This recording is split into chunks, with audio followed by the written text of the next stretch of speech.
ngayong meeting na to. Kaya nga pinasama din si Ella kasi nga. Dahil sa nangyari kahapon, ayaw namin mangyari ulit. Iniiwasan natin na mangyari ulit. Huwag na kayong sasalita o magpaparinig or any post na about doon sa issue na yun. Tsaka, Kaya ano na lang. nakipakialam. Kaya, usapang matatanda niya. Kumbaga tayo, Okay na, nalabas nyo na yung sa loob. kalobin nyo yung sama nyo ng loob ng split, good yung trauma, ano man yan. Kung nasaktan man tayo, siguro. Ako, Marami pa kayong pagdadaanan. ang nangyari kasi talaga, ako nakikita ko si Ella Dax. Alam ko kasi nangyari, lalo na kay Shirley. Ngayon, kailangan natin sa kanila mapaliwanag kay Ella Dax, kay Shirley, kasi medyo mabigat. Ang nangyari kasi, akala ko muna talaga, ako to ha, parang biro-biroan na lang.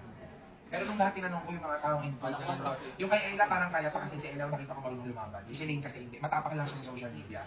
Ngayon na nangyari, ganito pala. Pinausap ko si Ika, tinanong ko kung ganito ang nangyari. Ang naisip ko, hindi mo sisinungaling sila. Pag hindi sinungaling sila, napakabait na bata ni Ika. Ang sabi pa ni Nika sa amin kanina, sa akin ni Nika, sinabi ko nga po kay Tita Riri, yun, si Tita Riri pa nga po yun tayo. Totoo ba? Oo, ako na. Kay Shirley. Oo, tayo ko talaga. Sabi ko, yun na. Ikaw nung mga oras na yun, biro-biroan ba yun? Biruan siya, siguro as a friend, ano din yun, parang medyo na-off din ako. I'm sorry, siguro kayo. Siguro, oo. Friend kami, laki na naitulong niya sa akin kasi totoo lang. Siya lang talaga nag-motivate sa akin nag-nag-nag. Pero ako talaga yung ginawa niya na parang, sige, magbabating tayo, pero sumunod ka muna. Pamatawarin ka Yun, yung gusto ko malaman, bakit? Ayun yung, kasi si Hindi, Ella, ito naiintindihan ko, kasi si Ella kasi hindi yung kalaban. Totoo talaga to ah. Kahit nakasaktan na si Ella, medyo para si Shirley kasi hindi siya makalaban ng panahon na yun kasi hindi pa naman siya yan eh. Napakabago ni Shirley nung panahon na hindi siya Ang mga nandun kasi nung nung umalis lang. ang mga nandun kasi nung umalis kami is si Andrea Lim, ako, si Nika, si Shelin, si Yuki, si Kuya Kim. Ayun. So, wala siya. Ay, andun ba? Oo, kasi tumatanong pa siya.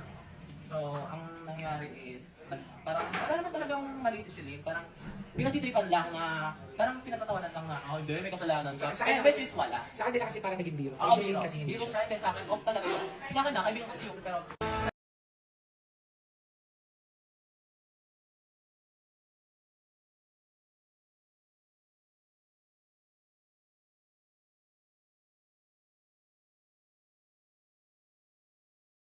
siya, hindi sa akin, off talaga yun. Sa akin na, kaibigan ko si Yuki, pero Kung pahintulutan mo ako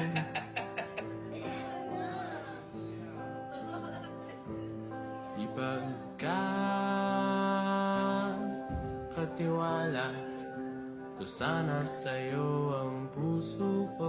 nakapunta ka. Hindi nasaktan talaga kayo ni Ate Queen, ni Ate Marie. Kung sabihin sa kanya, kasi hindi nagpupunta siya. Gusto niya kayo makapusta. Dahil sa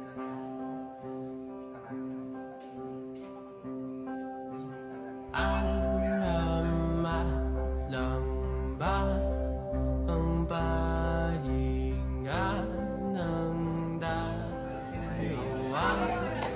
Puyat sa